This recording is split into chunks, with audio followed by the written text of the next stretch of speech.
இந்த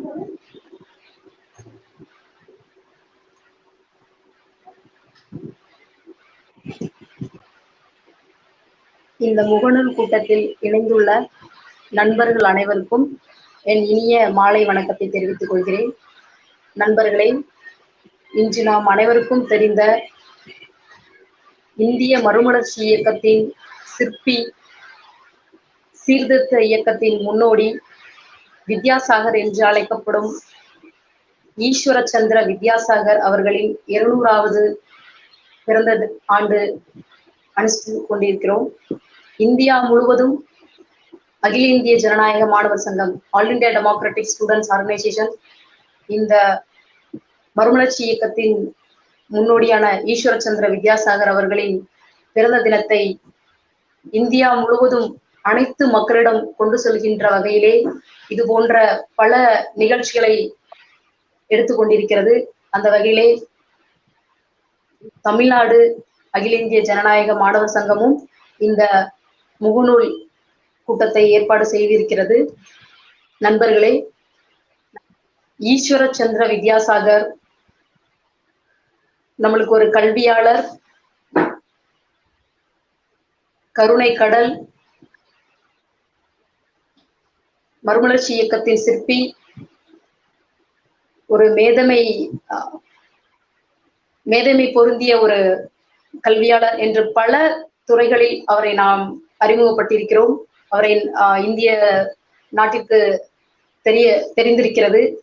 ஆனால் இதையும் தாண்டி ஈஸ்வர சந்திர வித்யாசாகர் எங்கு நிற்கிறார் என்பதை நாம் இன்று தெரிய வேண்டிய கட்டாயத்தில் இருக்கிறோம். அந்த வகையிலே நான் உங்களோடு சில விஷயங்களை, ஈஸ்வர சந்திர வித்யாசாகர் ஏன் இன்று 200 ஆண்டுகள் கழித்தும் அவருடைய தினம் இல்லை என்றால் இப்படிப்பட்ட ஒரு மாமேதை ஏன் நினைவு கூற வேண்டிய கட்டாயம் ஏன் இருக்கிறது இந்த சமூகத்தில் என்ற கோணத்திலே நான் உங்களிடம் சில விஷயங்களை பகிரலாம் என்று நினைக்கிறேன். அவருடைய வாழ்க்கை பணி அல்லது அவருடைய பணிகளை பற்றி, அவர் ஆற்றிய பணிகளை பற்றி, இல்லைய அவருடைய வாழ்க்கை வரலாறுகளை பற்றி நம்முடன் பகிர்ந்து கொள்வதற்காக நம்முடைய அகில இந்திய ஜனநாயக மாணவர் சங்கத்தின் மாநில துணைத் தலைவர் திரு ரகுபதி பாண்டியன் அவர்கள் இணைந்திருக்கிறார்கள். அதனால் நான் சில விஷயங்களை மட்டும் உங்களுடன் பகிர்ந்து கொள்ள வேண்டும் என்று நினைக்கிறேன்.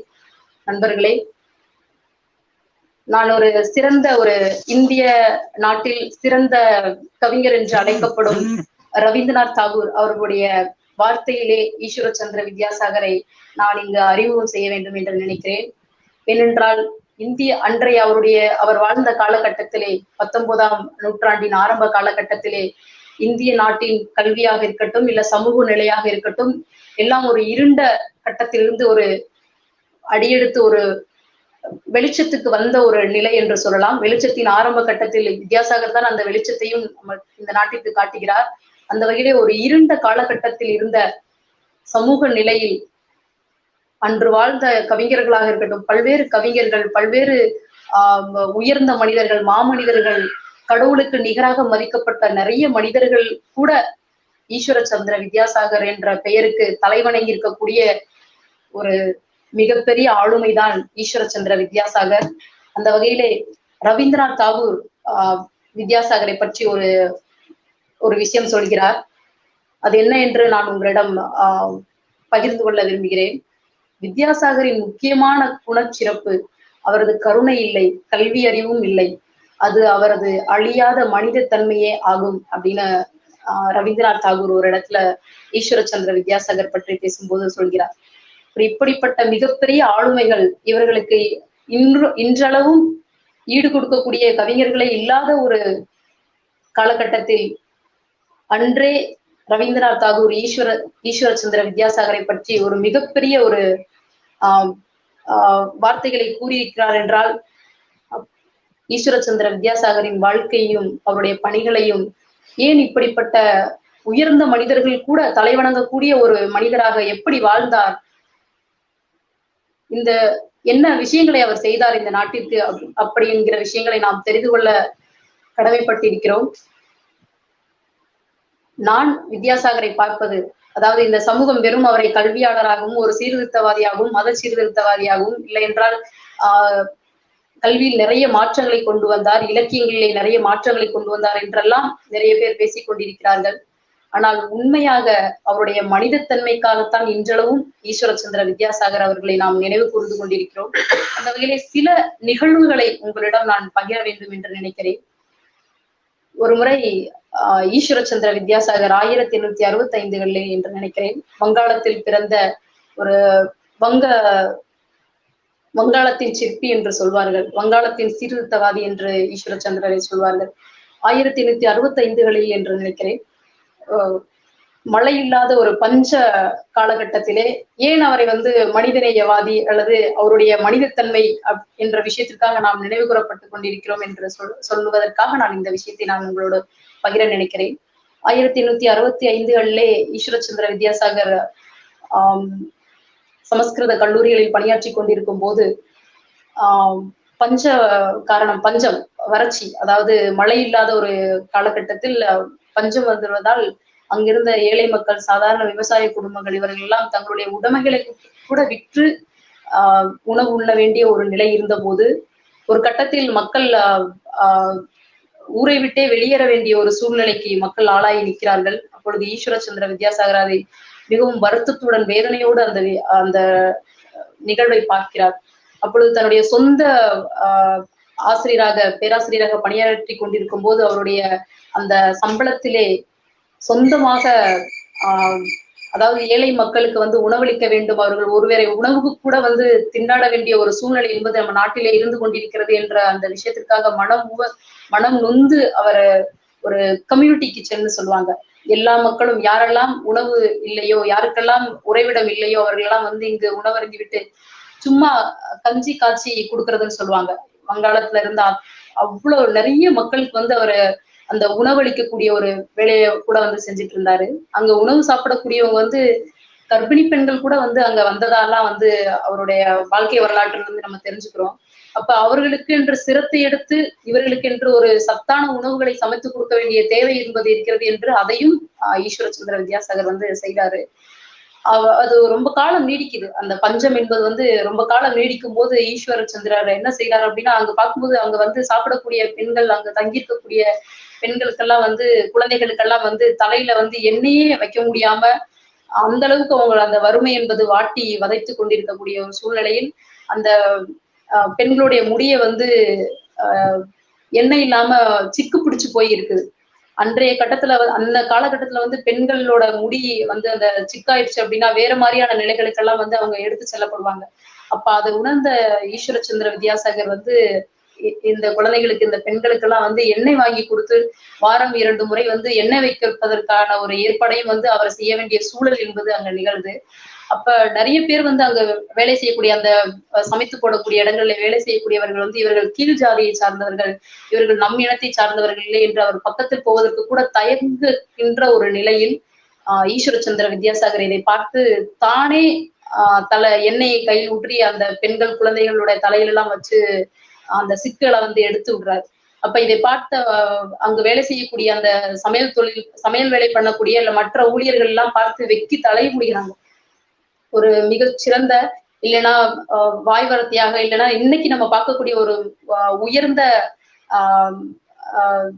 கம்யூனிட்டியில பிறந்த ஒரு மனிதர் எந்த வேறுபாடும் இல்லாம எல்லாருக்கிட்டையும் சமமாக பழகக்கூடிய இல்லைன்னா சமமாக பாவிக்கக்கூடிய தன்மை அப்படிங்கறது ஈஸ்வரச்சந்திர வித்யாசாகர் கிட்ட அவங்க எல்லாம் பாக்குறாங்க. அப்ப அவங்க செஞ்ச ஒரு விஷயத்துக்காக அவங்க வெக்கி தலை குனிஞ்சு நிக்கிறாங்க. சோ இந்த மாதிரி நிறைய விஷயங்கள் சொல்லலாம். ஈஸ்வரச்சந்திர வித்யாசாகர் ஒவ்வொரு இடத்துலயும் எப்படி அவரோட மனம் மற்றவர்கள் துன்பத்திலும் துயரத்திலும் இருக்கும்போது அவர்களுக்காக இறங்கக்கூடிய மனம் அப்படிங்கிறது அவரை இறுதி வரைக்கும் அவர்கிட்ட அது இருந்ததை நம்ம பார்க்கலாம். இது நான் சின்ன ஒரு இன்சிடென்டா அவங்களுக்கு சொல்லணும்னு நினைச்சது. ஈஸ்வரச்சந்திரன் பெண் கல்விக்காகவும் விதவை மறுமணத்துக்காகவும் குழந்தை திருமணத்தை தடுக்கிறதுக்காகவும் நிறைய விஷயங்கள் பண்ணியிருக்காரு. அவர் முதல்ல இந்திய நாட்டுல பெண் குழந்தைகளுக்கு கல்வி அப்படிங்கிற ஒரு விஷயத்த பேசின முதல் ஆள் ஈஸ்வரச்சந்திர வித்யாசாகர் தான். நம்மளுக்கு தெரியும், இந்திய மறுமலர்ச்சி மறுமலர்ச்சி காலகட்டம் என்பது ராஜா ராம்மோகன் ராய் ஆரம்பித்து வைத்த ஒரு விஷயம். ஆனால் வெவ்வேறு பணியாளர்கள் செய்த, அதாவது இந்த மறுமலர்ச்சி கட்டத்தை எடுத்துட்டு போன எல்லாரிடம் இருந்து ஈஸ்வர சந்திர வித்யாசாகர் ஒரு இடத்தில் வேறுபடுகிறார். அதாவது எல்லாருமே வந்து ஒரு மத சீர்திருத்த இயக்கத்தோடையே சேர்த்து இங்க இருக்கக்கூடிய சமூக விஷயங்களையும் வந்து சீர்திருத்தி அமைக்கணும் அப்படிங்கிற ஒரு போக்கு அப்படிங்கிறது வந்து எல்லா ஆஹ் தலைவர்கள்கிட்ட இருக்கு.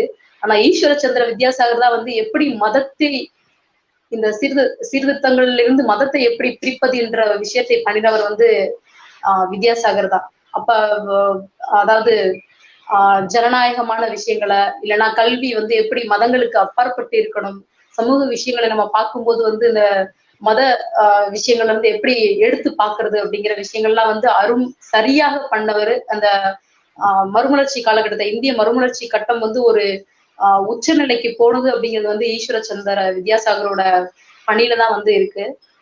சோ இந்த விஷயங்களை வந்து நான் உங்ககிட்ட பகிர்ந்துக்கணும்னு நினைச்சேன். இது போன்ற ஒரு மாமனிதரை இன்று இந்த சமூகத்துல எடுத்துட்டு போகிறது, இல்லைன்னா இவர்கள் ஆற்றிய பணி என்பது, இல்லைன்னா இவங்களுடைய பங்கு இன்றளவும் எப்படி ஒரு நம்ம ரொம்ப தேவையான ஒரு விஷயமா இருக்கு அப்படிங்கிறத வந்து நம்ம தெரிஞ்சுக்க வேண்டிய தேவை, இந்த சமூகம் வந்து அறிய வேண்டிய தேவை என்பது நாம் இன்னொரு கட்டத்துக்கு இந்த சமூகம் வந்து இன்னைக்கு பல்வேறு நெருக்கடிகள் இந்த சமூகத்துல இருந்துட்டு இருக்கு. இந்த சமூக நெருக்கடிகளை நாம் மீண்டு இன்னொரு கட்டத்துக்கு போகணும் அப்படின்னா இது போன்ற சரியான ஒரு ஜனநாயக கோட்பாடுகளை முன்னெடுத்து வைத்த, கல்வித்துறையில் ஜனநாயக கோட்பாடுகளை, சமூகத்தில் ஜனநாயக கோட்பாடுகளை முன்னெடுத்து வைத்த இது போன்ற ஈஸ்வர சந்திர வித்யாசாகர் போன்ற மனிதர்களை நாம் இந்த சமூகத்துக்கு அடையாளம் காட்ட வேண்டிய தேவை என்பது வந்து இந்த தருணத்தோட தேவையா இருக்கு.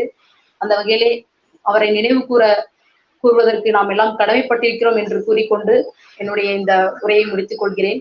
அடுத்ததாக அவருடைய வாழ்க்கை பணியை பற்றி, ஈஸ்வர சந்திர வித்யாசாகர் வாழ்க்கை பற்றி நம்முடைய பகிர்ந்து கொள்வதற்காக, உரையாற்றுவதற்காக அகில இந்திய ஜனநாயக மாணவர் சங்கம், all India democratic students organisation மாநில தலைவர் திரு ரகுரதி பாண்டியன் அவர்களை உரையாற்றுமாறு அழைக்கிறேன்.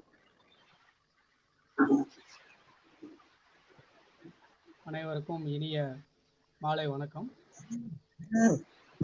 இன்றைய தினம் இந்திய மறுமலர்ச்சியின் சிற்பி, முன்னோடி ஈஸ்வர சந்திர வித்யாசாகரின் 200வது பிறந்த தினத்தை அனுஷ்டித்துக் கொண்டிருக்கிறோம். இந்தியா முழுவதும் கல்வியை நேசிப்பவர்கள், மனிதநேயத்தை நேசிப்பவர்கள் வித்யாசாகரை நினைவு கூறுகிறார்கள். அகில இந்திய ஜனநாயக மாணவர் சங்கம் நம்முடைய நாட்டில் மட்டுமல்லாது உலகம் முழுவதும் இந்த மனிதகுல சமுதாயத்திற்காக பாடுபட்ட மனிதர்களின் வாழ்க்கை வரலாறை மாணவர்கள் கற்றுத்தேர வேண்டும், இந்த இளைய சமுதாயத்தினர் கற்றுத்தேர வேண்டும், அதன் மூலம் நம்மை ஒரு நல்ல மனிதர்களாக வார்த்து கொள்ள வேண்டும் என்பதற்காக தொடர்ச்சியாக இது போன்ற மனிதர்களின் பிறந்த நாட்களை, நினைவு நாட்களை அனுஷ்டித்துக் கொண்டிருக்கிறோம். அவர்களுடைய வாழ்க்கையிலிருந்து நாம் பாடங்களை கற்றுக்கொண்டிருக்கிறோம். அந்த வகையில் ஈஸ்வர சந்திர வித்யாசாகரின் வாழ்நாள் முழுவதுமே நாம் பல்வேறு அவருடைய வாழ்க்கை போராட்டத்தின் அம்சங்களை கற்று இன்றைய சூழலுக்கு ஏற்ற வகையில் பிரயோகப்படுத்த வேண்டிய கட்டாயத்தில் இருக்கிறோம் என்பதை முதலில் கூறிக்கொள்ள கடமைப்பட்டிருக்கிறேன். முதலாவதாக ஈஸ்வர சந்திர வித்யாசாகரை பற்றி பேசுவதே ஒரு மிகப்பெரிய பெரியான விஷயமாக கருதுகிறேன். பொதுவாக நம்முடைய பள்ளி நாட்களில் ஈஸ்வர சந்திர வித்யாசாகர் என்கிற ஒரு பெயரை வேண்டுமானால் கேள்விப்பட்டிருக்கலாம். துரதிர்ஷ்டம் என்னவென்றால், இந்த நாட்டில் சமரசமற்ற சுதந்திர போராட்ட தியாகிகள், மறுமலர்ச்சி காலகட்ட முன்னோடிகள் ஆகியோரின் உண்மையான வரலாறு என்பது இன்றைய தலைமுறைக்கு பள்ளிகளில் கற்றுக் கொடுக்கப்படவில்லை என்பது ஒரு கசப்பான ஒரு உண்மை. இது தற்செயலாக நடந்த விஷயம் அல்ல. மனிதனை மனிதனாக்கக்கூடிய கல்வி என்று சொல்வதையானால் விவேகானந்தரின் வார்த்தையில் நாம் நல்ல மனிதர்களின் குணாம்சத்தை கற்றுக்கொள்ள வேண்டும். அப்படிப்பட்ட மனிதர்களின் குணாம்சத்தை கற்றுக்கொள்ள வேண்டும் என்று சொன்னால் அந்த மனிதர்களுடைய வாழ்க்கை வரலாறு பாடங்களின் மூலமாக பள்ளிகளிலும் கல்லூரிகளிலும் கற்பிக்கப்பட்டிருக்க வேண்டும். ஆனால் துரதிர்ஷ்டம், கிட்டத்தட்ட இந்தியாவில் எங்குமே இது போன்ற ஒரு சூழ்நிலை இல்லை. அது மிகவும் வருத்தத்திற்குரிய விஷயம். எனவேதான் இந்த நாட்டில் 13 வயதிலேயே சுதந்திர போராட்டத்தில் ஈடுபட்ட சுக்தாஸ் கோஷ் விடுதலை போராட்ட வீரர். இப்படிப்பட்ட மாமனிதர்களை நாம் நினைக்க வேண்டும் என்பதற்காக அவர்களுடைய வாழ்க்கை வரலாற்றை, மறுமலர்ச்சி காலகட்டத்தை, சுதந்திர போராட்டத்தை ஆய்வு செய்து அவர்களுடைய வாழ்க்கை வரலாறை நமக்கு எடுத்து தந்திருக்கிறார்கள். இன்றைக்கு நான் உங்களிடம் பகிர்ந்து கொள்ள விரும்புவது கூட அவருடைய வழிகாட்டுதலின் அடிப்படையில் அகில இந்திய ஜனநாயக மாணவர் சங்கம் வெளியிட்டுள்ள ஒரு புத்தகத்தை படித்து அதன் அடிப்படையில் தான் விவாதம் நடத்தலாம் என்று நினைக்கிறேன். ஈஸ்வரச்சந்திர வித்யாசாகரை கருணைக்கடல், கல்விக்கடல், இரக்கத்தின் கடல் என்று அழைப்பார்கள். கிட்டத்தட்ட இன்றைக்கு நாம் பேசிக் கொண்டிருப்போர் 200 ஆண்டுகளுக்கு முன்பு பிறந்தவர். எதற்காக அவரை கல்வி கடல் என்கிறார்கள், கருணை கடல் என்கிறார்கள்? அவர் ஆற்றிய தொண்டு என்ன, அவர் என்னென்ன பணிகளை எல்லாம் செய்தார் என்று பார்க்க வேண்டும் என்றால், ஒன்று தரவுகளை தெரிந்து கொள்வது, இன்னொன்று அவருடைய வாழ்க்கை போராட்டத்தை ஆய்வு செய்து புரிந்து கொள்வது. நான் இரண்டாவது ஒரு விஷயத்தை எடுத்துக்கொள்ளலாம் என்று நினைக்கிறேன். ஏன்னா வெறுமனே தரவுகள் வேண்டும் என்று சொன்னால் தரவுகள் ஏராளமாக கிடைக்கும். அவர் மேற்கு வங்கத்திலே மிதினாபூரிலே பிறந்தவர். ஒரு ரகு சார், சொல்லுங்க. உங்களோட வாய்ஸ் கொஞ்சம் லவுடா இருக்கணும். வாய்ஸ் லோவா இருக்கு, கொஞ்சம் இன்க்ரீஸ் பண்ணிக்கோங்க. இப்போ ஓகேங்க? ஹலோ. இப்போ ஓகே, இப்போ ஓகே, இப்போ ஓகே. அவருடைய வாழ்க்கை போராட்டம் என்பது மிதினாபூரிலே தொடங்குகிறது. தன்னுடைய பள்ளி படிப்பை மிதினாபூரிலே முடிக்கிறார். அவர் வாழ்ந்த காலகட்டத்தை நாம் யோசித்து பார்க்க வேண்டும். அந்த நேரத்தில் பிரிட்டிஷார் இந்தியாவை அடக்கி ஆண்டு கொண்டிருந்தார்கள். அதாவது அடிமைப்பட்டு கிடந்த தேசத்தில் தான் அவரும் பிறந்தார் 1820. அதே நேரத்தில் இந்தியாவிலே இன்னொரு விஷயமும் இருந்தது, ஒரு பழமைவாதம். எதுவெல்லாம் புதிதாக கண்டுபிடிக்கப்படுகிறதோ அவையெல்லாம் இந்த நாட்டில் ரிஷிகளால் கண்டுபிடிக்கப்பட்டிருக்கிறது என்று கூறிக்கொண்டிருப்போர் அன்றும் இருந்தார்கள். இதை நான் சொன்னால் இப்பொழுதும் சொல்லிக் கொண்டுதான் இருக்கிறார்கள். இது போன்ற எண்ணமுடையவர்கள் அன்றும் இருந்தார்கள்.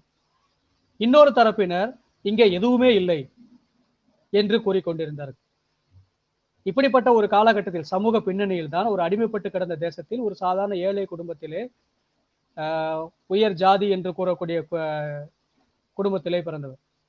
அவருடைய பெற்றோர் அவரை அவர் ஜாதியை விட்டு வெளியே வளர்க்கவில்லை என்று சொன்னாலும் கூட அவரை மத அடிப்படைவாதத்திற்குள் தள்ளவில்லை.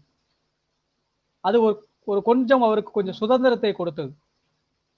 கிராமங்களிலே அவர் பொதுவாக அவருடைய கிராமத்தில் எல்லா ஜாதி குழந்தைகளோடும் பழகுவார். குறிப்பாக அன்றைக்கு ஒடுக்கப்பட்டவர்கள், தாழ்த்தப்பட்டவர்கள் என்று கூறப்பட்ட சாமானிய வீட்டு குழந்தைகளோட மிக சர்வசாதாரணமாக பழகுவார். அவர்களோட உணவு உண்ணும் பழக்கத்தையும் கூட வைத்திருந்திருக்கிறார். அதற்காக அவருடைய குடும்பத்தார் அவர் திட்டியும் இருக்கிறார்கள். அதன் பின்னர் பள்ளி படிப்பை முடித்துவிட்டு கொல்கத்தாவிற்கு கிட்டத்தட்ட 60 மைல்களுக்கு மேல் நடந்தே சென்றிருக்கிறார்கள் அந்த காலத்தில் படிப்பதற்காக. அவருடைய தந்தையுடன் கொல்கத்தா சென்று சமஸ்கிருத கல்லூரியில் படித்திருக்கிறார். அன்றைக்கு பொதுவாக கல்வி நிறுவனங்கள் என்பவை பெரும்பாலும் சமஸ்கிருத கல்வி நிறுவனங்கள் தான் இருந்திருக்கின்றன. சமஸ்கிருதத்தான் போதித்துக் கொண்டு வந்திருக்கிறார்கள். அதாவது பிரிட்டிஷார் ஆட்சியில் இருந்த பொழுதும் இங்கே போதிக்க விஷயங்கள் சமஸ்கிருதம் தான். ஆனால் அதே நேரத்தில் இங்கே ஆட்சி செய்ய வந்த பிரிட்டிஷார் மேற்கத்திய இலக்கியத்தையும் இங்கே சொல்லிக் கொடுக்கிறார்கள். இந்த காலகட்டத்தில் படித்த வித்யாசாகர் முதலிலேயே அவர் பயின்ற கல்லூரியில் முதலில் ஆங்கிலம் போதித்துக் கொண்டிருந்தவர்கள் திடீரென ஆங்கிலத்தை நிறுத்தி இருக்கிறார்கள். அப்பொழுதே மாணவ பருவத்திலேயே ஆங்கிலத்தை போதிக்க வேண்டும், ஆங்கிலத்தை போதிப்பதை நிறுத்தக்கூடாது என்பதற்காக கல்வியெழுத்து இயக்கத்தை நடத்தி மாணவர்களை திரட்டி ஒரு எதிர்ப்பு குரலை கொடுத்ததன் பலனாக மீண்டும் ஆங்கிலத்தை அன்றைய ஆட்சியாளர்கள் பள்ளிகள், சமஸ்கிருத கல்லூரியில் போதித்திருக்கிறார்கள். இப்படியாக படித்துக் கொண்டிருந்த பொழுது அவர் ஒரு அநியாயம் என்று தெரிந்த ஒரு விஷயத்தை முதலிலேயே எதிர்ப்பு கொடுத்து அதில் வெற்றியும் பெற்றிருக்கிறார். அவருக்கு அப்படி படித்த வித்யாசாகர் சமஸ்கிருத கல்லூரியிலே நல்ல உயர் வகுப்பில் தேர்ச்சி பெற்றிருக்கிறார். ஒரு அற்புதமான மாணவர். ஆங்கிலம், சமஸ்கிருதம் என 12 ஆண்டுகள் கல்லூரியில் படித்த பின்பு, இன்னும் சொல்ல போனால் படிக்கும் பொழுது மிகுந்த கஷ்டம், வீட்டு வேலைகள் கூட செய்வார். இரவு படிக்கும் பொழுது அவருக்கு அவர் தங்கியிருந்த இடத்தில் இரவு வெகு நேரம் விளக்குகளை போட முடியாது. எனவே சாலை ஓரங்களில் இன்றைக்கு இருப்பது போன்று மின்சார விளக்குகள் கிடையாது, சிம்னி விளக்குகள் சாலைகளில் எரிந்து கொண்டிருக்கும் பொழுது அங்கே சென்றுதான் படித்திருக்கிறார். அங்கே சென்று படித்து வீட்டு வேலைகள்லாம் செய்து நல்ல ஒரு அற்புதமான மாணவராக வெற்றி பெற்று வெளியேறுகிறார். பல்வேறு துறைகளிலே அவர் முதலிடத்தை பெற்றிருக்கிறார். அவர் அப்படி அற்புதமான ஒரு தேர்ச்சியை பெற்றதால் அவரை வித்யாசாகர் என்று அழைக்கின்றனர். படித்து முடித்த பிறகு அங்கே இருக்கக்கூடிய போர்ட் வில்லியம் கல்லூரியில் அவருக்கு ஒரு பணி, அலுவலர் பணி தான் கிடைக்கிறது. அலுவலர் பணி செய்து கொண்டிருந்த நேரத்தில் அங்கேயும் அவர் படிப்பை கைவிடவில்லை. அங்கே இருந்த மார்ஷலுக்கு இவர் சமஸ்கிருதம் போதிக்கிறார். பதிலுக்கு அந்த மார்ஷலிடம் ஆங்கிலத்தை இவர் அதிகமாக அவரிடம் கற்றுக்கொள்கிறார். பரஸ்பரம் மொழிகளை போதித்துக் கொள்கிறார்கள். இப்படி இருந்த வித்யாசாகர் சமஸ்கிருத கல்லூரியிலே அங்கே இவருடைய ஆர்வத்தை பார்த்து மார்ஷல் என்ன செய்யறாருன்னு இவரை அழைத்து கொண்டு போய் சமஸ்கிருத கல்லூரியில் ஒரு துணை செயலாளராக பதவி கொடுக்கிறார்கள். அப்படி துணை செயலாளராக இருக்கும் பொழுது அவருக்கு அந்த கல்லூரியின் நடத்தையிலே அவருக்கு சில மாற்றங்களை கொண்டு வர வேண்டும் என்று நினைக்கிறார். ஒரே ஸ்டீரியோடைப் ஒன்று போல நடந்துகிட்டு இருக்கு. அதெல்லாம் பார்த்த பிறகு இதுல எல்லாம் ஏதாவது மாற்றம் கொண்டு வரலாமா என்று அவர் நினைக்கிறார். அப்படி மாற்றம் கொண்டு வர வேண்டும் என்று சொன்னால் பல்வேறு முன்மொழிவுகளை அவர் சொல்கிறார். அதை அவர்கள் ஏற்கவில்லை என்று சொல்லவுடன் கல்வியை மாற்றுவதற்கு அவர்கள் முயற்சி செய்ய வேண்டும். இனிமேல் இங்கே வேலை செய்து பிரயோஜனம் இல்லை என்று நினைத்து வேலையை ராஜினாமா செய்து விடுகிறார். வேலையை ராஜினாமா செய்தவுடன் அவர்கள் கேட்கிறார்கள், நீங்க இந்த வேலையை விட்டு போயிட்டா என்ன செய்வீங்கன்னா, பிழைக்கிறதுக்கு வழியா இல்ல, நான் போய் காய்கறி வித்தாவது பொழைச்சிக்குவேன். அதாவது தன்னுடைய கொள்கைக்கு மாறாக ஒரு பணியை செய்ய வேண்டும் என்கிற ஒரு நிலை வருகின்ற பொழுது, நான் காய்கறி விற்றாவது பிழைத்துக் கொள்கிறேன், ஒரு மனதிற்கு ஒவ்வாத வேலையை செய்ய விருப்பமில்லை என்று வெளியே வருகிறார். அதன் பின்னர் மீண்டும் இந்த இடைப்பட்ட காலகட்டத்தில் புத்தகம் எழுதுவதில் அவருக்கு ஆர்வம் வருகிறது. சில புத்தகங்கள் எழுதுகிறார். அவரை மீண்டும் மார்ஷல் சமஸ்கிருத கல்லூரிக்கு பேராசிரியராக நியமிக்கிறார். அவருடைய கல்வி திறனை பார்த்து. இப்பொழுது என்ன பிரச்சனை என்றால், பேராசிரியராக வந்தவரை இப்பொழுது மீண்டும் அந்த கல்லூரியின் செயல்பாடுகளை மேம்படுத்துவதற்கு அவருக்கு உத்தரவு வருகிறது. இப்போது அவரை தலைவராக போடுகிறார். நிலைமை என்னவென்றால், இவர் உதவி செயலாளராக வந்த பொழுது அங்கே செயலாளராக இருந்தவர் ரசமோய் தத்தா. இப்பொழுது அவர்தான் அங்கே செயலாளர். கல்வி நிறுவனத்தை மேம்படுத்துவதற்கு இவரிடம் பொறுப்பு கொடுத்தவுடன் ஒரு ஈகோவின் காரணமாக ரசமோ தத்தாய் ராஜினாமா செய்து விடுகிறார். அதன் பின்னர் ஈஸ்வர் சந்திர வித்யாசாகர் பல்வேறு பரிந்துரைகளை கொடுக்கிறார். இந்த பரிந்துரைகளை பார்த்தவுடன் கல்லூரி நிர்வாகத்திற்கு மகிழ்ச்சி. இவர் ஒரு நல்ல முன்மொழிவுகளை தருகிறார் என்றவுடன் அந்த கல்லூரிக்கு இவரை முதல்வராக நியமிக்கிறார்கள். முதல்வராக நியமித்தவுடன் அப்பொழுதுதான் அவர் மிகப்பெரிய வேலைகளை அங்கே கல்வி களத்திலே செய்ய ஆரம்பிக்கிறார். அன்றைய தினம் படிப்பதற்கு எல்லா ஜாதியினருக்கும் அனுமதி கிடையாது. அதை முதலில் தகர்த்தெறிகிறார். உயர்கல்விக்கு வர வேண்டுமானால் எந்த ஒரு ஜாதிய தடையும் இருக்கக்கூடாது, எல்லா சாதியினரும் படிக்க வர வேண்டும். அடுத்தபடியாக கல்லூரிகளில் ஒரு ஒழுங்கு கிடையாது. ஒரு சரியான நேரத்திற்கு வர வேண்டும், பங்க்சுவாலிட்டின்னு சொல்லுவோம் இல்லையா, ஒரு குறிப்பிட்ட நேரத்திற்கு வருகை தர வேண்டும், முழுமையாக வகுப்புகளை கண்காணிக்க வேண்டும். இந்த கண்டிப்புகளை அந்த கல்லூரியிலே கொண்டு வருகிறார். பல்வேறு பாடங்களை இங்கே போதிக்க வேண்டும் என்கிறார். நான் முதலே சொன்னது போல பிரிட்டிஷார் இங்கே ஆண்டாலும் மேற்கத்திய உலகில் அறிவியல், தர்க்கம் என பல்வேறு முன்னேற்றங்கள் நடந்து முடிந்து விட்டன. தொழில் புரட்சி எங்கே நடந்து விட்டது. ஆனால் இந்தியாவிலே இந்தியர்களுக்கு அவர்கள் அப்படிப்பட்ட கல்வியை கொடுக்கவில்லை. அவர்கள் கொடுத்தது சமஸ்கிருத வேத கல்வியை. இதைத்தான் ராஜாராம் மோகன் ராய் முன்பே எச்சரித்தார். இந்தியாவை இருட்டுக்குள்ளேயே வைத்திருக்க வேண்டும் என்று சொன்னால் சமஸ்கிருத கல்விதான் சிறந்தது. அதாவது இந்தியாவை முன்னேற்றக்கூடாது, இந்தியாவை இருளில் வைத்திருப்பதற்கு சமஸ்கிருத கல்வி என்பதை பிரிட்டிஷார் அப்பொழுதே புரிந்து கொண்டனர். அதன் விளைவாகத்தான் அந்த கல்வியை அவர்கள் மாற்ற முன்வரவே இல்லை. ஆனால் ஈஸ்வர சந்திர வித்யாசாகர் கல்லூரியின் முதல்வராக பொறுப்பேற்றவுடன் தர்க்கம், அறிவியல், பொருளாதாரம், தத்துவம், கணிதம் போன்ற பல்வேறு பாடங்களை அங்கே அறிமுகப்படுத்துகிறார். அப்படி அறிமுகப்படுத்தப்பட்ட நிலையில்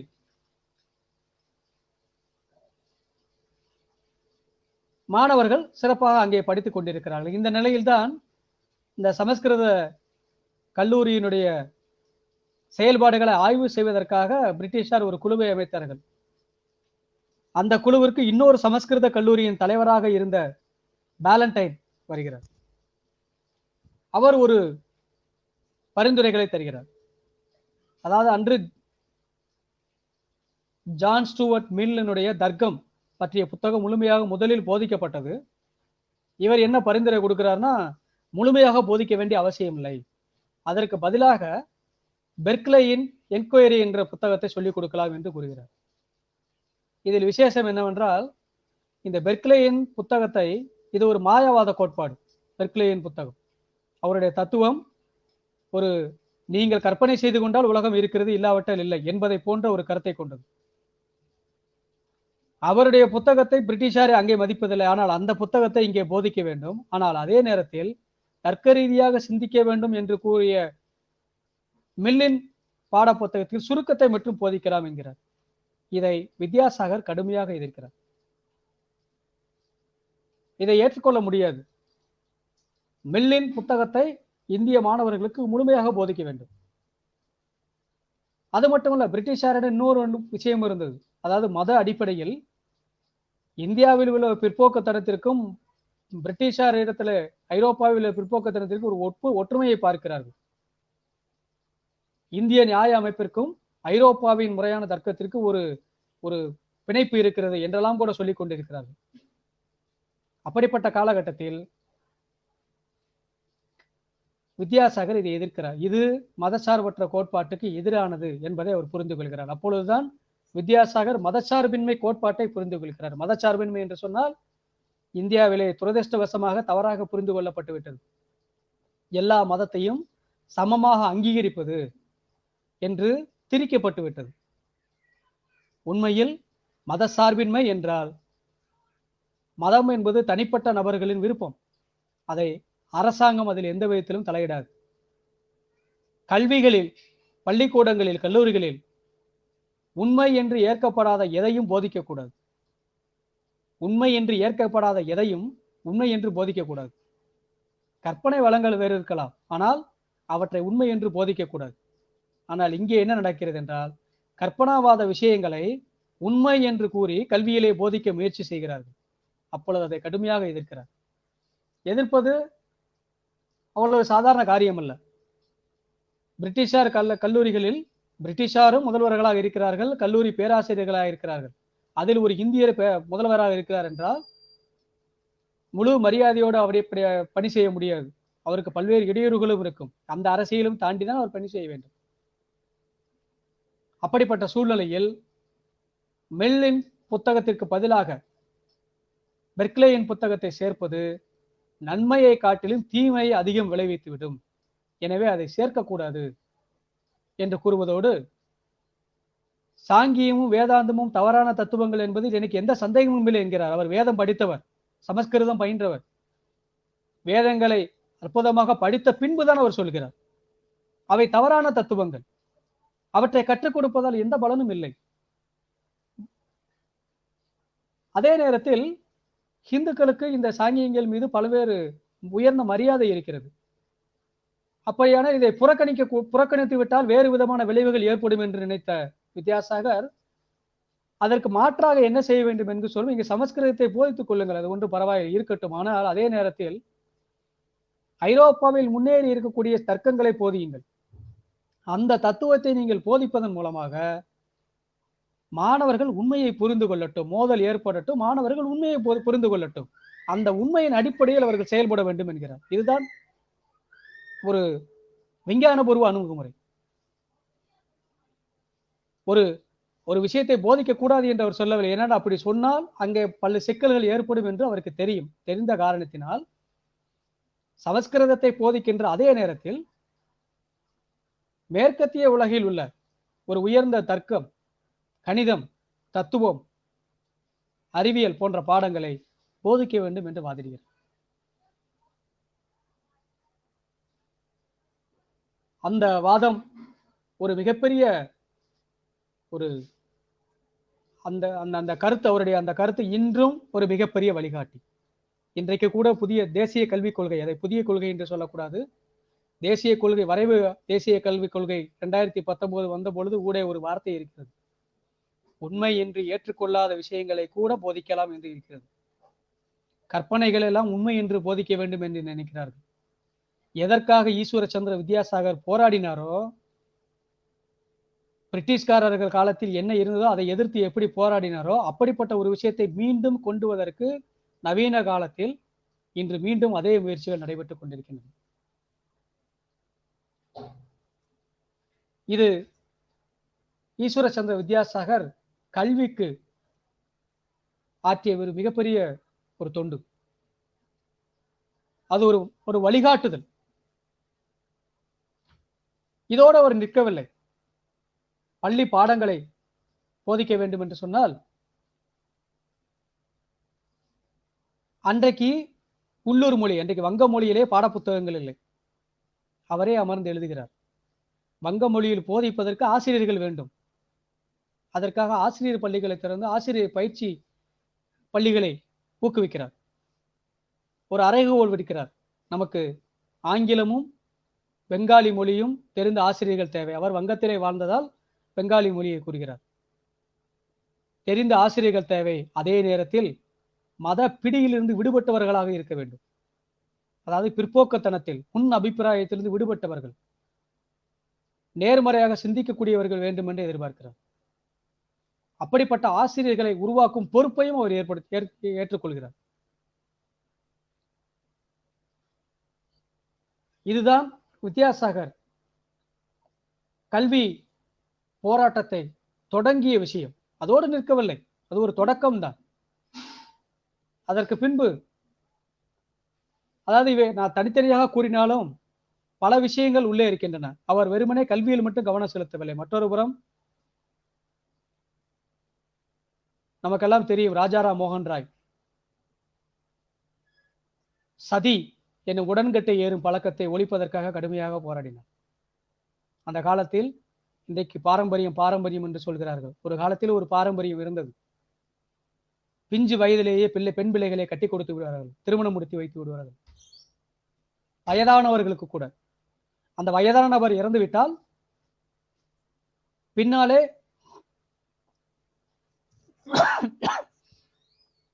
அந்த மனைவியரும் இள மனைவியரும் உடன்கட்டை ஏற வேண்டும், தீயிலை சிதையில் இறங்கிவிட வேண்டும்.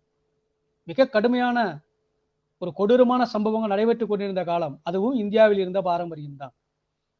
அதை எதிர்த்துதான் அவர் போராடினார். போராடி அந்த ஒரு கொடிய பழக்கத்தை முறியடித்தார். ஆனால் அதோடு நிற்கவில்லை.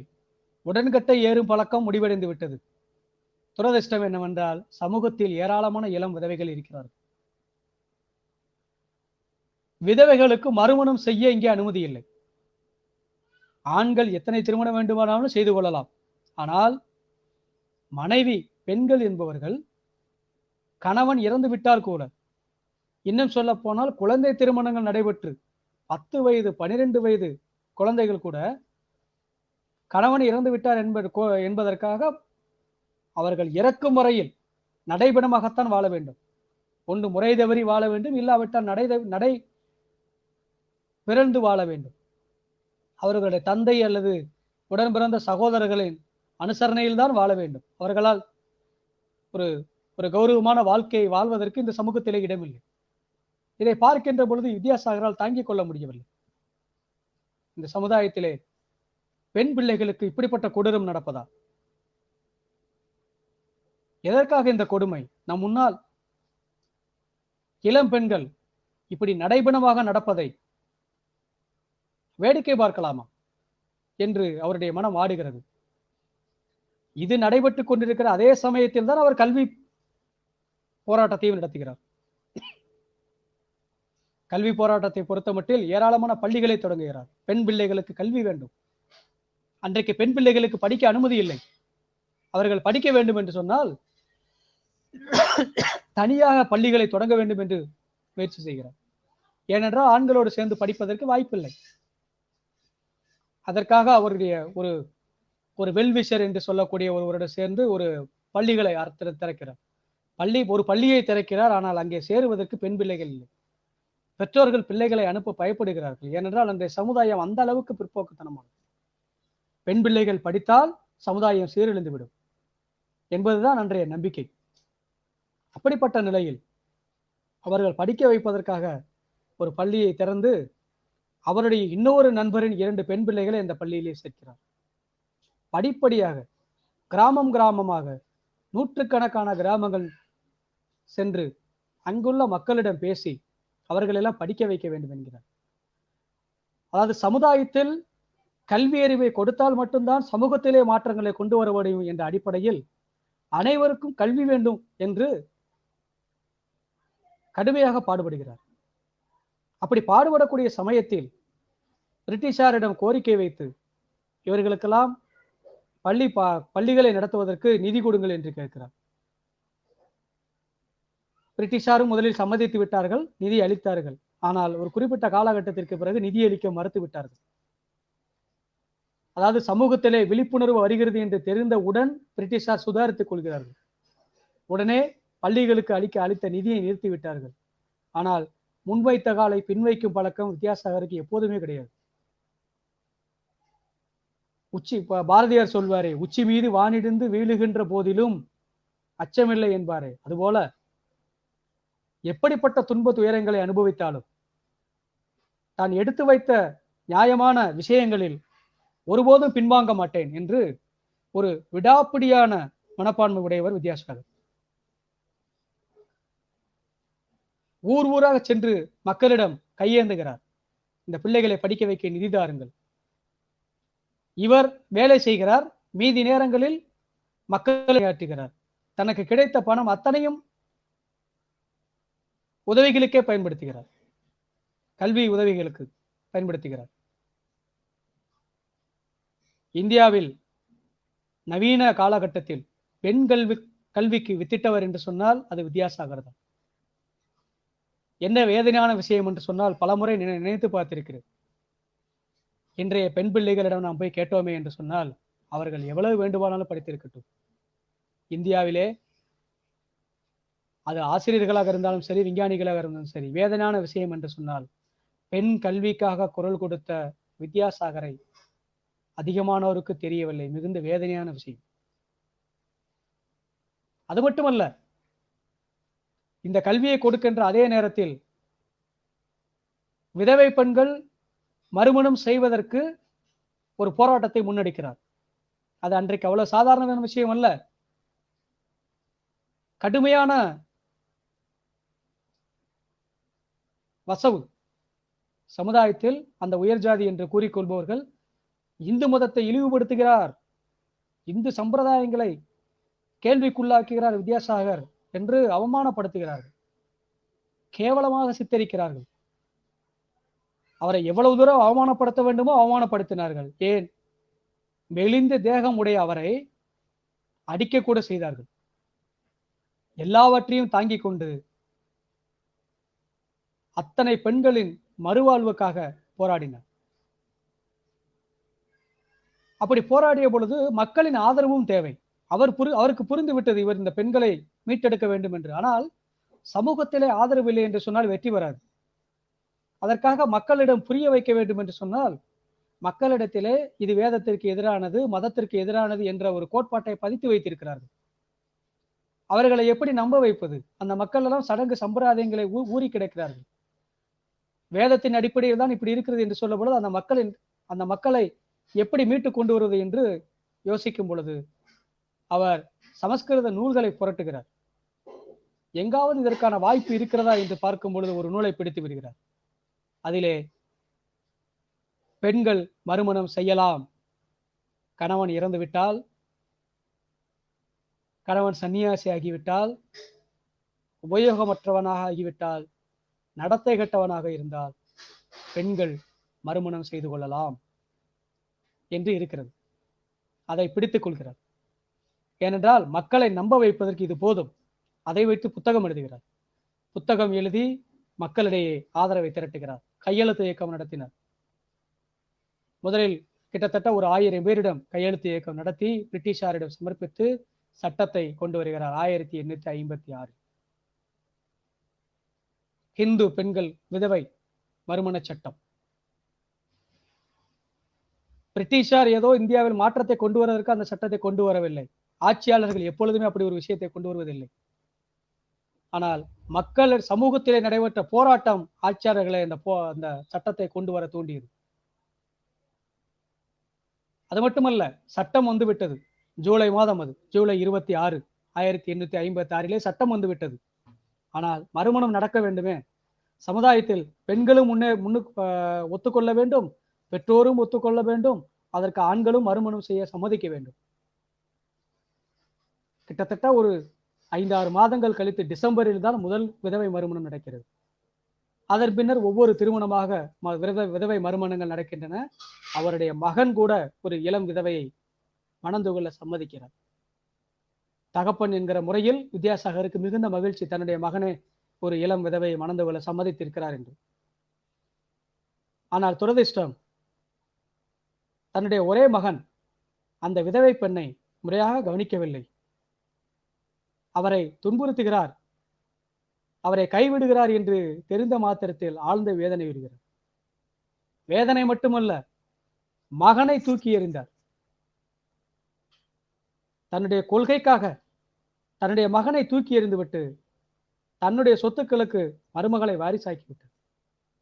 அவருடைய சொந்தக்காரர்கள்லாம் வந்து கேட்கிறாங்க அவர்கிட்ட, ஏன் மகனை வேண்டான்ட்டீங்க, மகனை ஒதுக்கி விட்டீர்களே, இப்படி செய்ய வேண்டாம் என்று கேட்கிறார்கள்.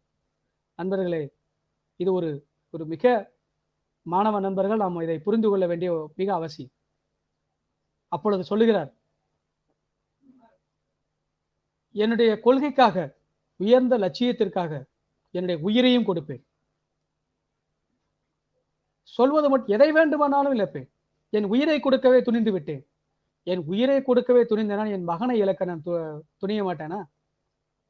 எனவே என்னுடைய முடிவில் மாற்றமில்லை என்று முற்றிலும் மறுத்து விடுகிறார். மகனை அவர் ஏற்கவில்லை.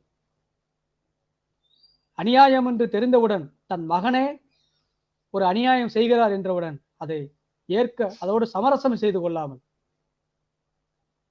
உயிரை கொடுக்க துணிவுள்ளனால் என் மகனை இழக்க மாட்டேனா என்று ஒரு மிகப்பெரிய பாடத்தை தன்னுடைய வாழ்க்கையிலே நடத்தி காட்டியிருக்கிறார். அது மட்டுமல்ல, அவர்களிடம் கூறுகிறார், என் வாழ்நாளில் நான் ஏதேனும் சாதித்திருக்கிறேன் என்று சொன்னால் விதவை மறுமணம் தான் என்று கூறுகிறார். இது ஒரு மிகப்பெரிய புரட்சி, சாதாரண விஷயம் அல்ல. அதோடு நிற்கவில்லை.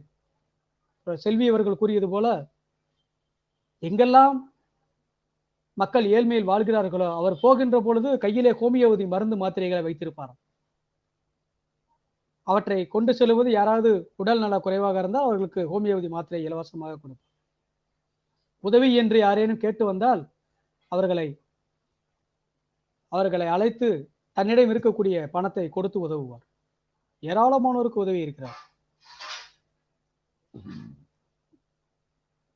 அப்படி உதவி கேட்டு வந்த ஒருவர் ஒரு முறை இவரை பார்த்து அழுதிருக்கிறார். நான் வறுமையில் வாடுகிறேன், எனக்கு எதுவுமே இல்லையே என்று அழுதாராம். ஒரு கவிஞர். அதற்கு வித்யாசாகர் அவரை அருகே அழைத்து அமர வைத்து, ஏழை என்று சொன்னால் நீங்களும் ஏழைதான், நானும் ஏழைதான், இதிலே வருத்தப்படுவதற்கு ஒன்றுமில்லை. நாம் இந்த தடைகளை தகர்ந்து போராடி முன்வர வேண்டும். என்று ஆறுதல் கூறுகிறார். அடுத்ததாக பெண் விடுதலை என்கிற சமூக போராட்டத்தில் இன்னொரு விஷயம் இருக்கிறது, பலதார மனம். அன்றைக்கு குலின், மேற்கு வங்கத்திலே வங்காளத்திலே குலின் என்ற சமுதாயத்தினர், உயர் வகுப்பினர், ஆண்கள் எத்தனை திருமணம் வேண்டுமானாலும் செய்து கொள்வார்கள். அதில் பெண்கள் விதவைகளாக இருந்தால் அந்த தகப்பன்மார்கள் அல்லது சகோதரர்கள் எப்படியாவது தட்டி கழிக்க வேண்டும் என்பதற்காக 70 வயது 80 வயது முதியவர்களுக்கு கூட கட்டி கொடுத்து விடுறார்கள், 2ஆம் தாரம் 3ஆம் தாரம். அப்படி திருமணம் முடித்த அந்த நபர்கள் இதை ஒரு தொழிலாகவே வைத்திருந்தார்களாம். எப்படி என்று சொன்னால், தன்னுடைய மாமாமார்களிடம் வரதட்சணை கேட்டு கொடுமைப்படுத்தியிருக்கிறார். இது ஒரு தொழிலாகவே வைத்திருந்திருக்கிறார். இவற்றை கேள்விப்பட்டதும் இதை பார்த்த வித்யாசாகரால் ஜீரணிக்க முடியவில்லை. விதவை மறுமணத்தை சாதித்து விட்டோம், ஆனால் ஆண்கள் எத்தனை திருமணம் வேண்டுமானாலும் முடித்துக் கொள்ளலாம், பலதார மனம் என்றால் இது மோசமாயிற்றே என்று அதற்கும் ஒரு இயக்கத்தை நடத்துகிறார். நற்குணம் படைத்தவர்களிடம், உயர்ந்த மனிதர்களிடம் கையெழுத்துக்களை பெற்று பிரிட்டிஷாரிடம் போராடுகிறார். அப்பொழுது வேறொரு சம்பவம் நடைந்து பெற்றது. 1857 நம்ம எல்லோருக்கும் தெரியும், சிப்பாய் கழகம் நடைபெற்றது. அந்த புரட்சியை கண்ட பிரிட்டிஷார் சற்று உஷாராகிவிட்டார்கள். சமூக புரட்சி என்று நடைபெறுகின்ற பொழுது அதை நாம் அனுமதித்து விட்டோமே என்றால் நாளை நம்முடைய ஆட்சிக்கு ஆபத்து வரும் என்று நினைக்கிறார்கள். மற்றொரு விஷயமும் இருக்கிறது. வித்யாசாகர் கல்லூரி நிறுவனங்களை நடத்தினார் என்று சொன்னோம் அல்லவா? அந்த கல்வி நிலையங்கள் எல்லாம் எப்படி இருந்தது என்று சொன்னால், இவர் கல்வி முதல்வராக இருக்கக்கூடிய கல்வி நிலையத்தில் படிப்பவர்கள் சாமானிய ஏழை எளிய மக்களின் மீது பற்றுதல் உள்ளவர்களாக, நாட்டின் மீது பற்று உள்ளவர்களாக, சேவை செய்யும் மனப்பான்மை உள்ளவர்களாக, கேள்வி கேட்கும் மனப்பான்மை உள்ளவராக உருவாகி வருகிறார்கள். ஆனால் அதே நேரத்தில் இன்னொரு புறம் பிரிட்டிஷார் கைகளில் இருக்கக்கூடிய சமஸ்கிருத கல்லூரி நிறுவனங்களிலே படித்து வந்தவர்கள் அப்படி இல்லை. அவர்களெல்லாம் பிரிட்டிஷாருக்கு சேவகம் புரிவர்களாக, அடிமைகளாக, சுதந்திர அதாவது இந்திய விடுதலைக்கு எதிராக கூட நிற்க தொடங்குகிறார்கள். அதுதான் மிகப்பெரிய வித்தியாசம். இதையும் பிரிட்டிஷார் உணர்ந்திருந்தார்கள்.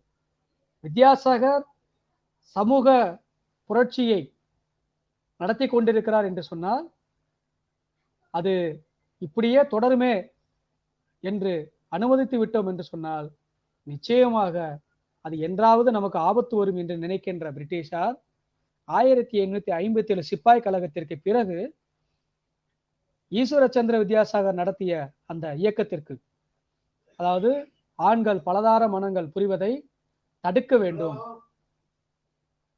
என்பதற்காக அவர் நடத்திய அந்த போராட்டத்திற்கு பிரிட்டிஷார் ஏற்கவில்லை. அவர்கள் மிக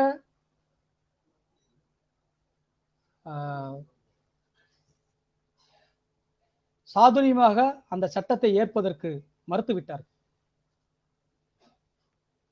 அந்த கல்லூரி நிறுவனத்தில் பணியாற்றியவர்தான்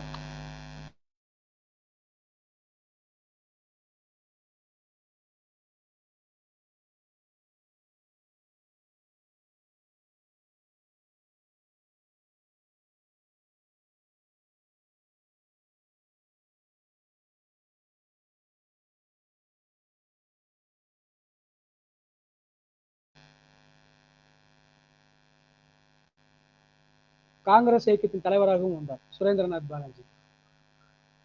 இப்படியாக சமூகத்தில் பல்வேறு இயக்கங்களை நடத்தி இந்த சமூகத்தில் மிகப்பெரிய மாற்றங்களுக்கு வழிவகுத்தது. எந்த அளவுக்கு மாற்றம் என்று சொன்னோமே ஆனால், ஈஸ்வரச்சந்திர வித்யாசாகர் கடவுள் நம்பிக்கையற்றவர். அவர் கடவுளை நம்புவதில்லை. பிராமண குலத்திலே பிறந்தாலும் அவர் கடவுளை நம்பவில்லை. காசிக்கு அவருடைய பெற்றோர்களை அழைத்து சென்றாலும் இவர் கோயிலுக்குள் செல்ல மாட்டார். இவருடைய சேவையை விவேகானந்தர் மதிக்கிறார். விவேகானந்தரிடம் கேட்கிறார்கள், அவருக்கு அவருடைய ஒரு ஆசான்கள் என்று சொல்லக்கூடிய அளவிற்கு இருவர் இருக்கிறார்கள் என்று சொன்னால், ஒருவர் ராமகிருஷ்ண பரமஹம்சர், மற்றொருவர் வித்யாசாகர். வட மாநிலங்களிலே வித்யாசாகரை நேசிக்காதவர்களை இருக்க முடியாது என்று விவேகானந்தர் சொல்கிறார். அப்படிப்பட்ட விவேகானந்தரின் வீட்டுக்கு ராமகிருஷ்ண பரமஹம்சரே வருகிறார். ராமகிருஷ்ண பரமஹம்சர் இந்து மத துறவி. அவர் மதத்தை நம்பாத வித்யாசாகரின் வீட்டுக்கு வருகிறார். வீட்டுக்கு வருகின்ற பொழுது வித்யாசாகரிடம், நான் கருணை கடலின் கடற்கரையோரம் இன்று வந்திருக்கிறேன் என்று கூறுகிறார் இலக்கிய நடையிலே. அதற்கு வித்யாசாகர், அப்படியானால் கடல் நீர் உப்பு கரிக்கும் என்று சொல்கிறார், உங்களுக்கு உப்பு நீர் தான் கிடைக்கும் என்கிறார். அதற்கு ராமகிருஷ்ண பரமஹம்சர், இல்லை, இது ஈஸ்வர சந்திர வித்யாசாகர் எனும் ஆத்மாவினால் இனிப்பு நீராகிவிட்டது, உப்பு நீர் இனிப்பு நீராகிவிட்டது. அந்த அளவிற்கு ராமகிருஷ்ண பரமஹம்சர் ஈஸ்வர சந்திர வித்யாசாகரை மதிக்கிறார். அந்த ஈஸ்வர சந்திர வித்யாசாகர் தன்னுடைய மடத்திற்கு வர வேண்டும் என்று கேட்கிறார், கோயிலுக்கு வர வேண்டும் என்று கேட்கிறார். வித்யாசாகர் பதில் எதுவும் கூறவில்லை, மறுப்பும் கூறவில்லை, வருகிறேன் என்றும் சொல்லவில்லை. ஆனால் அவர் அங்கு செல்லவே இல்லை. பின்னாலே ராமகிருஷ்ண பரமஹம்சர் தன்னுடைய சீடர்களிடம் சொன்னாராம், அவருடைய நிலை, அவரை மேம்படுத்த வேண்டும், அவர் ரட்சிக்கப்பட வேண்டும் என்பதெல்லாம் பற்றியெல்லாம் அவர் கவலைப்படவில்லை. இந்த சமூகத்தை மேம்படுத்த வேண்டும், சமூகம் விடுதலை பெற வேண்டும், சமூகம் முன்னேற வேண்டும் என்பதைத்தான் அவர் நினைக்கிறார் என்று ராமகிருஷ்ண பரமஹம்சர் வித்யாசாகரை பற்றி கூறுகிறார். இப்படிப்பட்ட வித்யாசாகர் இன்று ஏன் சமுதாயத்திலிருந்து மறக்கடிக்கப்படுகிறார், ஏன் அவருடைய வாழ்க்கை வரலாறு நமக்கு போதிக்கப்படவில்லை என்பதை நாம் நினைத்து பார்க்க வேண்டும். வித்யாசாகர் அப்பொழுது சொல்லுகிறார், இந்த நாடு விடுதலை பெறுவதற்கு நீண்ட நாள் ஆகும். இந்த நாடு விடுதலை பெற வேண்டும் என்று சொன்னால் உடனடியாக விடுதலை கிடைக்காது, நீண்ட நெடிய காலம் ஆகும். அதற்கு நாம் என்ன செய்ய வேண்டும்? இந்த நாட்டிலே இருக்கக்கூடிய பழைய பழக்க வழக்கங்கள் சுபாவங்களோடு கல்வி அளிப்பதை நிறுத்த வேண்டும். பழைய பழக்க வழக்கங்கள் சடங்கு சம்பிரதாயங்களோடு கல்விகளை நீங்கள் புகுத்தினார் எப்படிப்பட்ட மனிதர்களை நீங்கள் இங்கே உருவாக்குவீர்கள்? பிரிட்டிஷாரை எதிர்க்கக்கூடிய, சரியாக சிந்திக்கக்கூடிய, விஞ்ஞான பூர்வமாக ஜனநாயக பூர்வமாக சிந்திக்கக்கூடிய மனிதர்களை உருவாக்க மாட்டோம், பழமைவாதிகளைத்தான் உருவாக்க முடியும் என்பதால் பழைய பழக்க வழக்கங்கள் சுபாவங்களோடு கல்வி அளிப்பதையும் மனிதர்களை உருவாக்குவதையும் நாம் முதலில் நிறுத்த வேண்டும். இங்கே இருக்கக்கூடிய அந்த 7 அடுக்கு மண் பூரா மண் மூடி கிடக்கு அப்படிங்கிறது. அந்த மண்ணை பூரா நீக்கணுங்கிறார். ஏராளமான தடைகள் இருக்கின்றன, அவற்றையெல்லாம் நீக்க வேண்டும். அதற்கு பிறகு புதிய மனிதர்களை உருவாக்க வேண்டும். புதிய மனிதர்களை உருவாக்கினால் மட்டும்தான் இந்த நாட்டிற்கு பிரயோஜனமாக இருக்கும் என்பது ஈஸ்வர சந்திர வித்யாசாகரின் அறைகூவல். இந்த அறைகூவல் தான் ஒரு தரப்பினருக்கு உத்வேகம் ஊட்டுகிறது.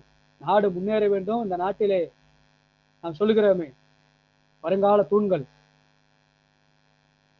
இந்தியாவின் வருங்கால தூண்கள் எப்படி இருக்க வேண்டும்? யாரை நினைத்தால் வருங்கால தூண்களாக இருக்கும்? இப்படிப்பட்ட வித்யாசாகரை நினைத்தால் நமக்கு நற்குணங்கள் வருமா? இல்லை. போலி வேஷதாரிகள், ஊழல்வாதிகள், பிற்போக்குவாதிகள் ஆகியோரை நினைத்தால் நமக்கு உத்வேகம் வருமா? வித்யாசாகரை நாம் நினைக்க வேண்டும் என்று சொன்னால் வெறுமனே ஏதோ அவருடைய படத்திற்கு மாலை அணிவிப்பது, அவருடைய புகைப்படத்தை வைத்துக் கொள்வது என்று அர்த்தம் அல்ல. எந்த ஒரு மாமனிதரையும் நாம் நினைப்பதற்கு ஒரு நோக்கம் இருக்கிறது. முதலில் ஒரு சாதாரணமாக சொல்லலாம், 200 ஆண்டுகளுக்கு முன்பு பிறந்தவர், இன்று அவரை பற்றி பேசிக் கொண்டிருக்கிறோம். நம்முடைய பொதுவாக சொல்வார்கள் சொந்த பந்தம், ரத்த சொந்தம்லாம் சொல்லுவோம், பாரம்பரியம் எல்லாம் சொல்லுவாங்க. நம்ம பரம்பரையில எத்தனை பேரை நம்ம தாத்தா பாட்டி காலத்துல 1820 பிறந்த யாராவது தெரியுமா நமக்கு? கொஞ்சம் யோசிச்சுப்போம். யாரையுமே தெரியாது. நினைத்து பார்த்திருப்போமா? தெரியாது. ஈஸ்வர சந்திர வித்யாசாகர் நமக்கு ரத்த சொந்தமா? இல்லை. நேதாஜி சுபாஷ் சந்திர போஸ், ரவீந்திரநாத் தாகூர், சுப்பிரமணிய பாரதியார், வாவு சிதம்பரனார், பகத்சிங் இவர்கள் ரத்த சொந்தமா? இல்லை. ஆனால் நம்முடைய ரத்த சொந்தங்களில் இதே காலகட்டத்தில் வாழ்ந்த எத்தனை பேரை நமக்கு தெரியும்? என்ன கொடுத்து விட்டு சென்றிருக்கிறார்கள்? இங்கேதான் நாம் வித்தியாசப்படுத்தி பார்க்க வேண்டும். யாரெல்லாம் இந்த சமூக முன்னேற்றத்திற்காக பாடுபட்டார்களோ அவர்கள்தான் உடலால் இறந்து விட்ட போதிலும், இந்த உலகத்தில் பிறந்த அனைவரும் இறக்கத்தான் போகிறோம், அதில் எந்த சந்தேகமும் இல்லை. உடலால் எல்லாரும் அடியே போகிறோம். ஆனால் இந்த உலகத்தில் என்றென்றும் நீடித்திருக்க வேண்டும் என்று சொன்னால் இந்த சமூகத்தின் நலனுக்காக பாடுபட வேண்டும். அப்படிப்பட்டவர்கள் தான் நிற்கிறார். அப்படிப்பட்டவர் தான் வித்யாசாகர். பல பேர் பேரும் புகழும் பெற்றிருக்கிறார். சிலர் எதிர்மறையாக பெற்றிருப்பார்கள், சிலர் நேர்மறையாக பெற்றிருப்பார்கள். வித்யாசாகரின் வாழ்க்கை வரலாறு இன்னொரு விஷயத்தை நமக்கு கற்றுக் கொடுக்கிறது. எந்த ஒரு விஷயமும் எளிதாக வந்து விடுவதல்ல. பல்வேறு மேதைகள் கூட பல்வேறு அவமானங்களை சந்தித்துத்தான் நமக்கு நன்மைகளை செய்திருக்கிறார்கள். இந்த மனித குலத்தின் விடுதலைக்காக பாடுபட்ட ஏராளமான மாமேதைகள் ஏராளமான துன்ப துயரங்களை அனுபவித்திருக்கிறார்கள். எனவேதான் விவேகானந்தர் கூட சொல்லுவார், கண்ணீரே சிந்தாமல் மெத்தையிலே படுத்துக்கொண்டு சுக வாழ்க்கை அனுபவித்துக் கொண்டு இந்த மனித குலத்திற்கு சேவை செய்த யாரையேனும் நாம் பார்க்க முடியுமா என்று கேட்பார். அதற்கு ஒரு உதாரணம் வித்யாசாகர். கடுமையான துன்பங்களை அனுபவித்தார், அவமானங்களை தாங்கிக் கொண்டார். எல்லாவற்றையும் தாங்கினாலும் தன் கொள்கையிலிருந்து பின்வாங்கவில்லை. அவருடைய வாழ்நாள் இறுதியில் மரணப்படுக்கையிலே இருக்கிறார். அப்பொழுது கூட அவரை கவனித்துக் கொண்டிருந்த பெண் அவருடைய மகள் முறை. அவர் கேட்கிறார், நீங்கள் மீண்டு வர வேண்டும் என்பதற்காக நாங்கள் பூஜை நடத்துகிறோம். அதாவது கடவுளை நம்பாத வித்யாசாகர் நோய்வாய்ப்பட்டு படுத்திருக்கிறார். அவர் குணமாக வேண்டும் என்பதற்காக அவர் மீது நம்பிக்கை உள்ளவர்கள், அவர் மீது பாசம் உள்ளவர்கள் பூஜை நடத்துகிறார். நீங்கள் நம்ப மாட்டீர்கள் என்பது எங்களுக்கு தெரியும், ஆனால் நீங்க அங்க உட்கார்ந்து இருந்தா போதும் என்று கூறுகிறார். வித்யாசாகர் மறுத்து விடுகிறார், எனக்கு அதில் நம்பிக்கை இல்லை. ஆனால் அதே நேரத்தில் அதை சற்று நாசுக்காக மறுக்கிறார். புகை சேராது, அதனால நான் வரல, நீங்க அதில் என்று அனுப்பி விடுகிறார். இறுதி வரை அவருடைய கொள்கையிலிருந்து அவர் விட்டுக் கொடுக்கவில்லை.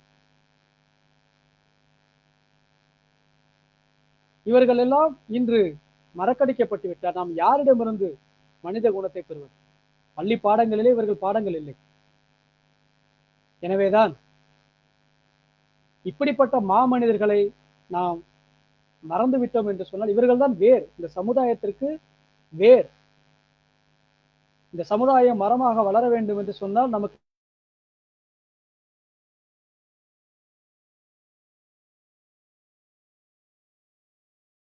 நாம் வேறற்றவராக ஆகிவிடுவோம். அகில இந்திய ஜனநாயக மாணவர் சங்கத்தினுடைய வழிகாட்டியும் ஆசானுமான சித்தார்த் கோஷ் அவர்கள் நமக்கு கூறியிருக்கிறார், நாம் வேறற்றவராக ஆகிவிடுவோம். வேறு உள்ளவர்களாக வேண்டும் என்று சொன்னால் இப்படிப்பட்ட மாமனிதர்களின் வாழ்க்கை வரலாற்றை நாம் படிப்பதோடு மட்டுமல்ல, தெரிந்து கொள்வதோடு மட்டுமல்ல, இன்றைய சமூகத்திற்கு ஏற்ற வகையிலே இன்று நாம் பிரயோகிக்க வேண்டும். எப்படிப்பட்ட கல்விக்காக வித்யாசாகர் போராடினார், இன்று கல்வியின் நிலை என்ன?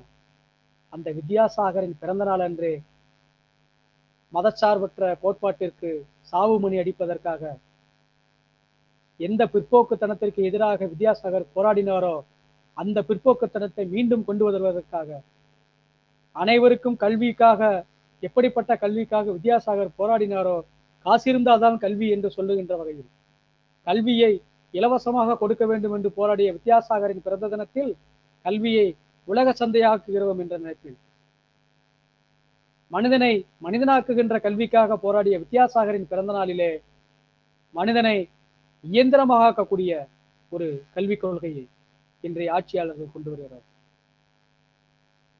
இவர்கள் வித்யாசாகரை உயர்த்தி பிடிப்பார்களா? இந்திய நாட்டின் மாமனிதர்களை உயர்த்தி பிடிப்பார்களா? அவர் சிலையைத்தான் உடைப்பார்கள். அதுதான் கடந்த வருடம் நடந்தது. நண்பர்களே, ஒரு பொதுவாக பல்வேறு நாட்களை இன்றைய மாணவ சமுதாயத்தினர் நினைத்து பார்க்கிறார்கள். நடிகர்களின் பிறந்த நாளை கூட நினைக்கிறார்கள், கொண்டாடுகிறார்கள். ஆனால் நமக்கு நன்மை செய்தவர்களுடைய அவர்களை நினைத்து பார்க்காவிட்டால் நாம் எப்படி மனிதனாக முடியும்? நாம் மிகப்பெரிய தியாகிகளாவது இருக்கட்டும். முதலிலே நன்றி மறப்பது நன்றன்று என்கிற சொல்லுக்கேற்ப நாம் நன்றி மறக்கலாமா? இன்றைக்கு ஒரு ஓரளவிற்கேனும் கல்வி கிடைத்திருக்கிறது என்று சொன்னால் அதற்காக போராடிய மாமனிதர்களை நினைத்து பார்க்க வேண்டும். பெண் கல்விக்காக குரல் கொடுத்த வித்யாசாகர் இன்றைக்கு பெண்களின் கல்வி என்ன நிலையில் இருக்கிறது என்று நாம் நினைக்க வேண்டும். ஒரு காலத்தில் பெண்கள் விதவை மறுமணம், அதற்காக அவர் போராடினார். இன்றும் நிலை அப்படி ஒன்று மாறிவிடவில்லை. பெண்களின் நிலை இன்று மோசமாக இருக்கிறது. நாள்தோறும் தினந்தோறும் மணிதோறும் பெண்கள் பாலியல் வன்கொடுமைகளுக்கு ஆளாக்கப்படுகிறார்கள். வித்யாசாகர், பாரதியார், விவேகானந்தர் பிறந்த மண்ணில் இந்த அநியாயம் தொடர்ந்து நடைபெற்றுக் கொண்டிருக்கிறது. யார் கேட்பது? கேட்பது யாருடைய கடமை? யாரிடத்திலிருந்து கற்றுக்கொள்ளப் போகிறோம்? வித்யாசாகரை போன்ற மாமனிதர்களின் வாழ்க்கையில் இருந்துதான் இவற்றை கற்றுக்கொள்ள முடியும். அப்படிப்பட்ட வித்யாசாகரை நாம் வெறுமனே மாலை அணிவித்து நினைவுபடுத்துவது என்பது சரியான நினைவு கூறல். அவருடைய வாழ்க்கையை நாம் மீண்டும் மீண்டும் வாசிக்க வேண்டும். அவர் உயர்த்தி பிடித்த கொள்கைகளை நாம் உயர்த்தி பிடிக்க வேண்டும். அவருடைய வாரிசாக நாம் மாற வேண்டும். அவர் நம்முடைய வேர், நாம் அவருடைய கிளைகள் என்று நன்றி இருக்க வேண்டும். அப்படிப்பட்ட வித்யாசாகரை உயர்த்தி பிடிப்பதன் மூலம்தான் இன்றைக்கு கல்வி, சமூகம் சந்திக்கக்கூடிய பிரச்சனைகளுக்கு சரியான தீர்வை காண முடியும். இப்படிப்பட்ட மனிதர்களை மறந்துவிட்டால் இன்றைக்கு பொதுவாக சொல்வார்கள் ரோல் மாடல் வேண்டும் என்று. யார் ரோல் மாடல்? பிரயோஜனமற்ற உழைப்புகள், விளையாட்டு, இல்லை ஒரு மோசமான சினிமாக்கள் இவற்றெல்லாம் நடத்திவிட்டு ஆபாச வக்கிர சிந்தனைகளை புகுத்திவிட்டு கோடிக்கணக்கிலே பணம் சம்பாதித்துக் கொண்டு சுகபோக வாழ்க்கை வாழ்பவர்கள் ரோல் மாடல்களா? மோசமான விஷயங்களை பரப்புபவர்கள் ரோல் மாடல்களா? தினந்தோறும் பொய்யை கூறிக்கொண்டு நாட்டு மக்களை ஏமாற்றுபவர்களா ரோல் மாடல்கள்? நாம் ரோல் மாடல்களாக யாரை ஏற்றுக்கொள்ள வேண்டும்? வித்யாசாகர், சுபாஷ் சந்திர போஸ், பகத்சிங், பாரதியார், ஜோதிபா பூலே போன்ற ஏராளமான மனிதர்கள் நமக்கு முன்னால் இருக்கிறார்கள். அவர்களை இந்த மாணவ சமுதாயம் படிக்க வேண்டும். இந்த சமூகத்தில் உள்ள நாம் அனைவரும் அவர்களை படித்து அவற்றை நம்முடைய வாழ்க்கையில் பின்பற்ற வேண்டும். இப்படிப்பட்ட மாமனிதர்களை நினைப்பதன் மூலம் மட்டும்தான் இந்த சமூகம் அடுத்த கட்டத்திற்கு முன்னேற முடியும். இப்படிப்பட்ட மனிதர்களின் வாழ்க்கையை படித்துக் கொண்டால் மட்டும்தான் முதலில் நாம் மனிதர்களாக வாழ முடியும். நாம் மிகப்பெரிய சாதனையாளர்களாக மாறுகிறோம் என்பது இரண்டாவது விஷயம். முதலில் மனிதன் மனிதனாக வேண்டும் என்று சொன்னால் ஈஸ்வர சந்திர வித்யாசாகர் போன்ற மாமனிதர்களை நாம் நினைவு கூற வேண்டும் என்று கூறி இன்னும் பல விஷயங்களை ஆழமாக பாதிடலாம். ஆனால் அதே நேரத்தில் இந்த கூட்டத்தில் இத்தோடு எனது உரையை முடித்துக் கொள்கிறேன். இந்திய மறுமலர்ச்சியின் முன்னோடி மாபெரும் மனிதர் ஈஸ்வர சந்திர வித்யாசாகர் புகழ் ஓங்கி வளர்க. அவருடைய போதனைகளை உயர்த்தி பிடிப்போம் என்று கூறி விடைபெறுகிறேன். நன்றி, வணக்கம்.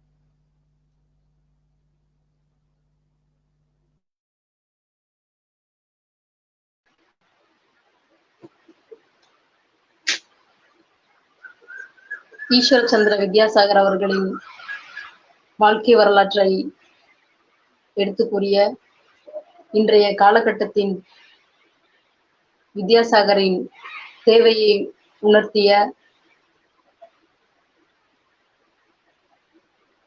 திரு ரகுபதி பாண்டியன் அவர்களுக்கு நன்றி. நண்பர்களே, இன்னும் ஒரு விஷயத்தை கூறிக்கொண்டு நாம் இந்த நிகழ்ச்சியின் முடிவும் தருவாயில் இருக்கிறோம். திரு ரகுபதி பாண்டியன் அவர்கள் சொன்னது போல் நாம் வேறற்றவர்களாகிவிட்டோம் என்று 40 வருடங்களுக்கு முன்பாகவே மாபெரும் தலைவர் கூறிவிட்டார்.